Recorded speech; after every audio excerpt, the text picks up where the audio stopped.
Nga 50 fitues në Shkodër të programit për nxitjen e punësimit me fonde grant pranë Agjencisë Kombëtare të Punësimit të shpallur në muajin dhjetor të vitit e kaluar, 48 prej tyre kanë nisur nga puna, që do të thotë se kanë hapur bizneset e tyre. Drejtoresha regionale e kësaj agjencie në Shkodër, Roza Fasmiani, tha se fillimi duket premtues, ndonse është vetëm muaji i parë. 48 biznese të cilët janë monitoruar që kanë fillu bizneset. Disa kanë ecje më të shpejtë, disa kanë ecje më të avashtë. Prandaj edhe fakturat nuk ecin dot me të njëjtin ritëm.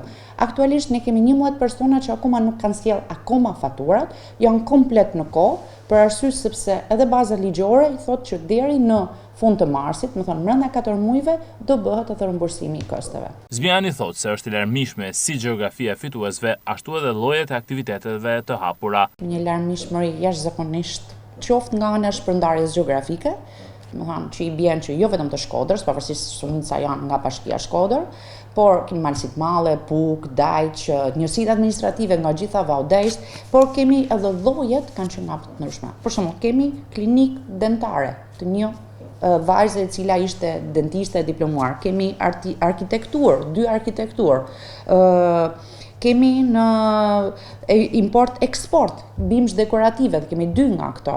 Njëra nga këto është në zonën e Dajqit, palestër, kemi edhe më pak ka një rënje të parukërive dhe berber kemi vetëm 3, nga 48 vetëm 3, prap shifra është përpara ka pas një tendencë të ishin më shumë në këtë lloj profilesh. Nga gjitha kemi digital, pastaj të digital marketing, graphic designer, mekanik automjetësh, një djalë që ka marrë shkollën profesionale dhe ka hap mekanik automjetësh. Mesatarisht, fondi grant i përfituar në këtë rast nga Agjencia Kombëtare e Punësimit është 1 milion lekë të reja. Projekti mbështetet 1 vit nga zyra punës. 4 muajt e parë janë për pjesën e rimbursimeve dhe të ndjekjes nga ana financiare dhe si po ecin me blerjet, pasi çdo blerje është e dokumentuar.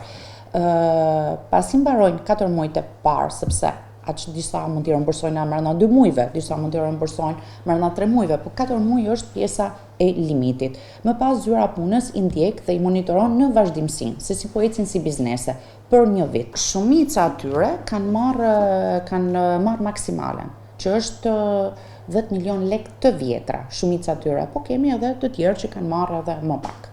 Sipas planit të biznesit i cili është vlerësuar në drejtorinë e përgjithshme. Konkurimi i zhvilluar për muajin dhjetor nga Agjencia Kombëtare e Punësimit për përfitimin e fondeve grant shpalli fitues 200 aplikantë në shkallë vendi, nga të cilët 50 i përkasin zonës së Shkodrës, duke u renditur të dytët për nga numri pas Tiranës. Në shkallë kombëtare, gjatë 5 viteve të fundit kanë përfituar nga projekte të tilla 636 persona, nga të cilët 158 i përkasin Shkodrës.